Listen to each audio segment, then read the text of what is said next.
Greetings, genetics students. Tonight I'm going to be taking you through a brief overview of the chapter that we will be starting. This is sort of our foundational chapter, maps out all the vocabulary that we will be using throughout the course, and gives you some insight into the various concept areas that you'll be studying in this course. We'll take a quick look at our learning outcomes. We want to make sure that we are able to understand what genetics is and what it's not. Make some distinctions because there are some confusing misconceptions that people have about the field. We will be talking about the relationship between genes and genomes and what they're both made up of. Bioethics is an area that we will investigate throughout the course, really, and talking about every concept that we study has connections in the social context because when you're talking about humans, that's inescapable. So this is a really important area of our course, and it's probably one of the most interesting areas that the course um, brings to light. We will also be talking about levels of organization in genetics, starting at the micro scale or the molecular level and moving up to the population, the macro scale, which would be many, many people involved in a population. We will investigate evolution in this course. We'll basically touch on it here and there this fall, but really get a little bit deeper into it in the spring when we deal with population genetics and we do some probability work and predicting the probability of the prevalence of certain genes in various populations. We will also take a look at the connections between genetics and healthcare and look at some of the roles that genetics plays in the health of the individual. Okay, so genetics is the study of inherited traits and their variation. It's actually something that occasionally gets confused with the term genealogy. Genealogy is the kind of thing that people do when they're like looking for their family's roots. And while they might get their DNA done, they might get their DNA analyzed and be able to go much more specifically into their family's roots.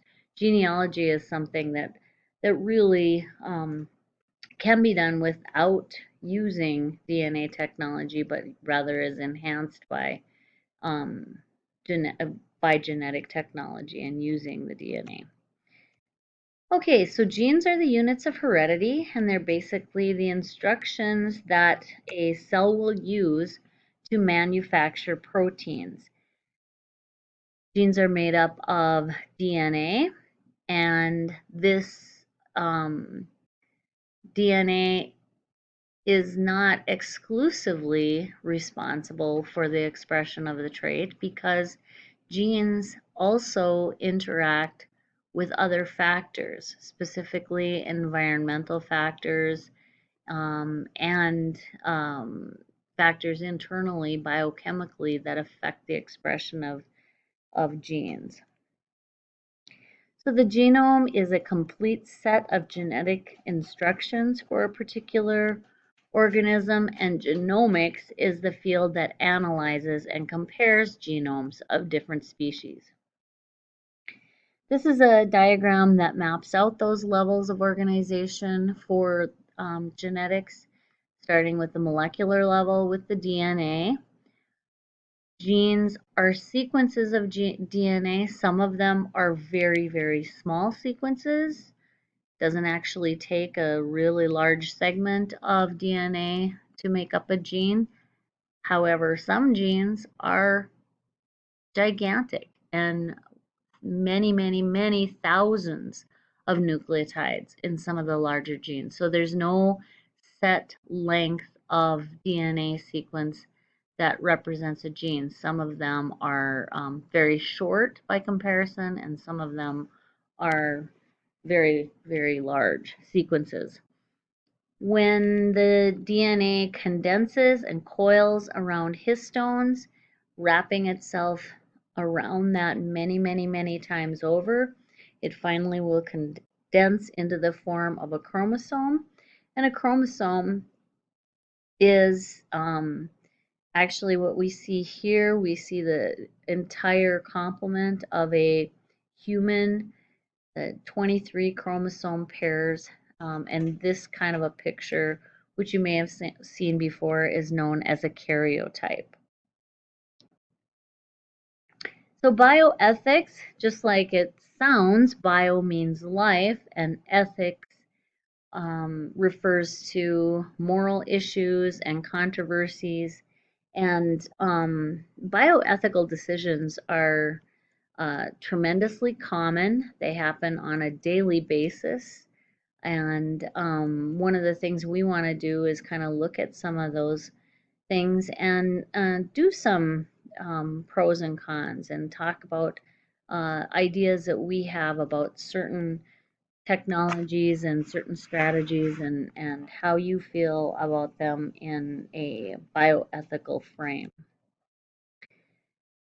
There's a whole field that's devoted to bioethics and people for whom that is their entire profession. They actually study cases in depth. Bioethicists actually interact with individuals, they interact with medical personnel, they interact with researchers, and they basically study the issues that arise from any new genetic technology.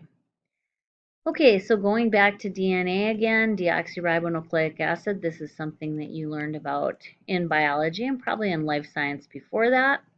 You guys will recall that DNA is made up of the fundamental units of DNA are the nucleotides, and a nucleotide consists of a sugar, a phosphate, and a nitrogen base. 3 consecutive nitrogen bases codes for a particular amino acid. We call those codons, and we'll get more into that at a later date. So the double helix is a diagram that you've probably seen before, and you will get very familiar with this. In this particular diagram, the phosphates are shown in yellow, the sugars are the pentagon-shaped green tiles there, and then the nitrogen bases at the middle.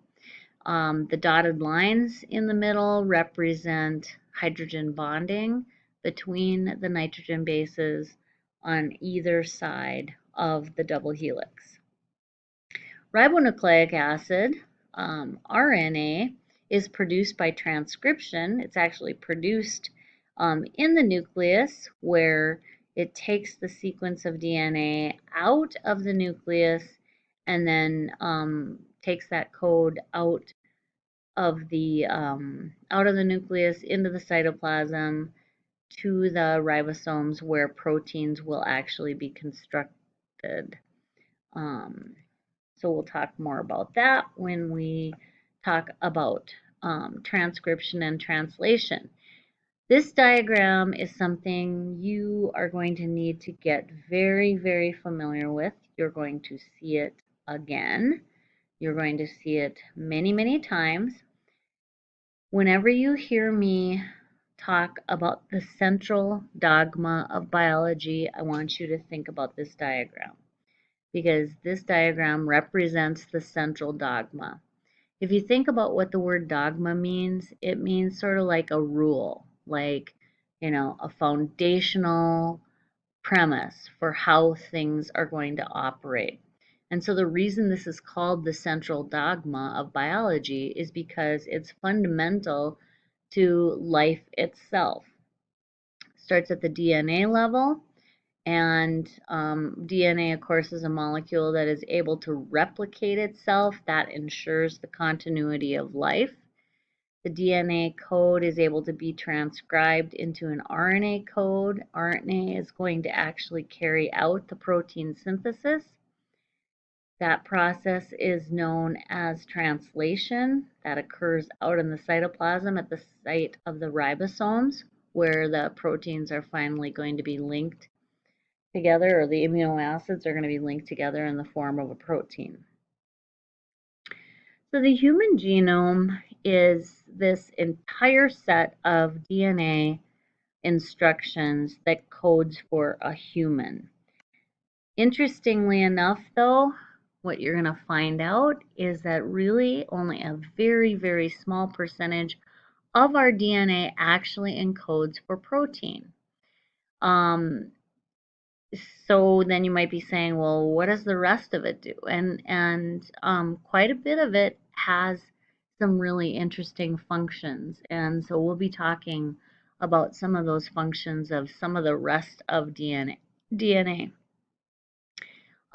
DNA sequence that is expressed, this 1.5%, is known as the exome. So if you think of expression, think of the exome. We will be actually using some databases in this course. This is one, the Online Mendelian Inheritance in Man database, and it's a database that will help us to locate the chromosome and the position on a chromosome that a certain gene is found. It'll also help us to understand some of the conditions that, like if it's a condition for a certain disease, like what's associated with that disease. This is an ever expanding adventure in genetics. That database is continually being annotated, continually being changed. It is used by people in the field on a daily basis, and you guys are going to get the opportunity to take a look at that too. All right, last little piece, and then I'm going to stop with part 1 here. Keep in mind that genes exist in different forms of a particular gene. Those are known as alleles. And alleles that, these little tiny variations arise by mutations. Mutations are natural, and they can be positive, they can be negative, and they also can have no effect. And so we're going to be looking at those distinctions that refer to mutation as well. All right, I'm going to stop there for today. The next section that we'll get into, we'll talk a little bit about chromosomes, but I have another video that I would like you to watch that has some really interesting stuff about the human genome, and you'll be answering some questions on that and on this part 1. So go on to the next video, the TED Talk. Thank you.